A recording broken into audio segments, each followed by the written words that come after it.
Ladies and gentlemen, a good evening to you. 4 times today, Adams Prize, Julius and Ethel Rosenberg appealed their sentence of death, and 4 times they were unsuccessful. They will be executed tonight, probably within the next half hour, the first husband and wife to die in the electric chair. Inside the stone walls of Sing Sing prison, the Rosenbergs wait all day for word of their fate. It's now more than 2 years since they were first sentenced to die for organizing atomic espionage for Russia.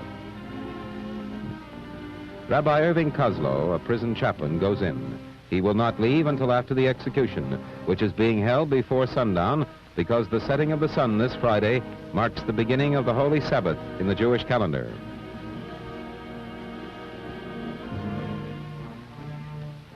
A matron, Mamie Creighton, comes out after seeing Ethel Rosenberg. She says the woman refuses to believe she's going to die, insists she is innocent.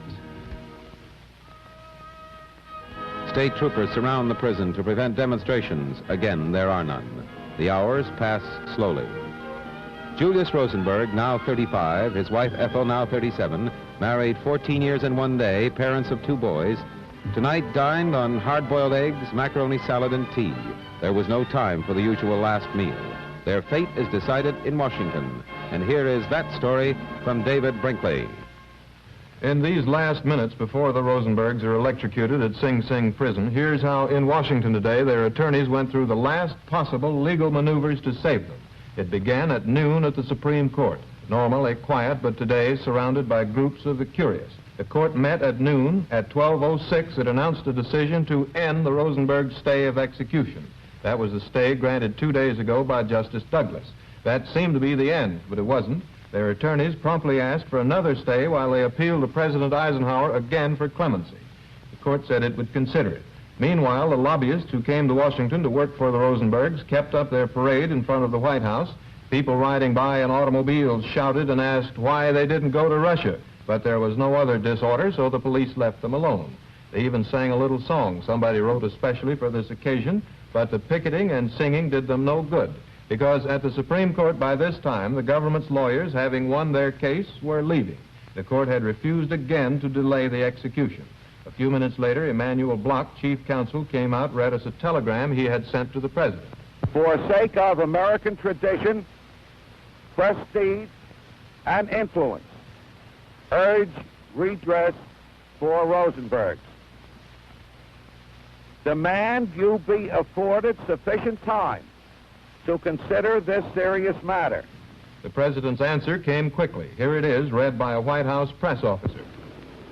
The following is part of a statement just issued by the President of the United States.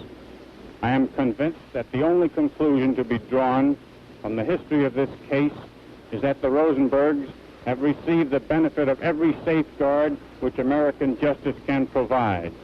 There is no question in my mind that their original trial and a long series of appeals constitute the fullest measure of justice and due process of law. Throughout the innumerable complications and technicalities of this case, no judge has ever expressed any doubt that they committed most serious acts of espionage. Accordingly, only most extraordinary circumstances could warrant executive intervention in the case.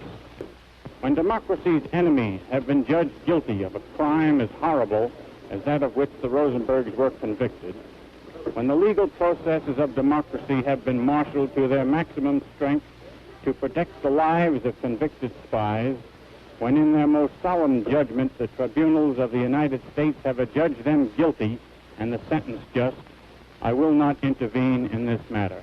The President and the Attorney General were standing by to the last in case the Rosenbergs decided at the last minute they wanted to talk. Now, back to New York.